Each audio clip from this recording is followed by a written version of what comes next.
सदारत Balochistan apex committee का इजलास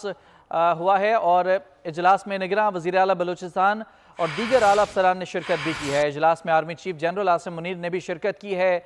कमेटी को नेशनल एक्शन प्लान, इंसदाद स्मगलिंग और मनशियात ऑपरेशन पर ब्रीफिंग दी गई है। आर्मी चीफ ने गैर कानूनी सरगर्मियों की रोकथाम के लिए ताउन की यकीन दहानी भी कराई, जबकि आर्मी चीफ ने कहा कि गैर कानूनी सरगर्मियों के खिलाफ पाक फौज मुकम्मल ताउन करेगी। वज़ीर आज़म ने कहा कि SIF से इक़दामात का फ़ायदा आवाम को भी पहुँचना चाहिए। नुमाइंदा खुसूसी सलमान अवान से मज़ीद जान लेते हैं। बताइएगा सलमान, क्या तफसीलात हैं इस इजलास की?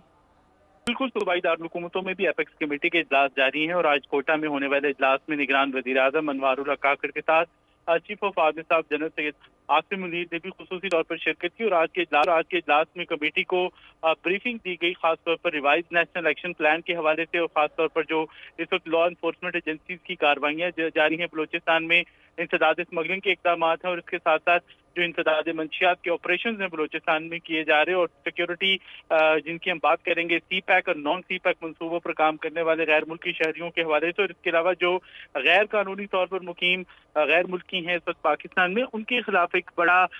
एक्शन जो लेने का फैसला किया गया है 1 नवंबर के बाद से, उसके हवाले से अब तक किए जाने वाले तमाम तर इकदाम के बारे में आज एपेक्स कमेटी को आगाह किया गया, ब्रीफिंग दी गई अब तक की पेशरफ के हवाले से। वज़ीर आज़म का आज के इजलास में कहना था कि अब तक बलूचिस्तान की हुकूमत जो है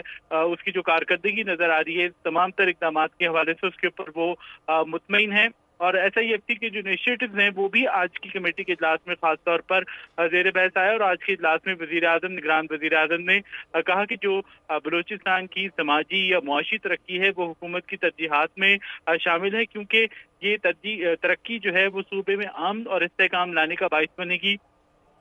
आर्मी चीफ ने खासतौर पर जो इकदाम हैं कानून नाफिज करने वाले इदारों के साथ मिलकर किए जा रहे, फौज और उसके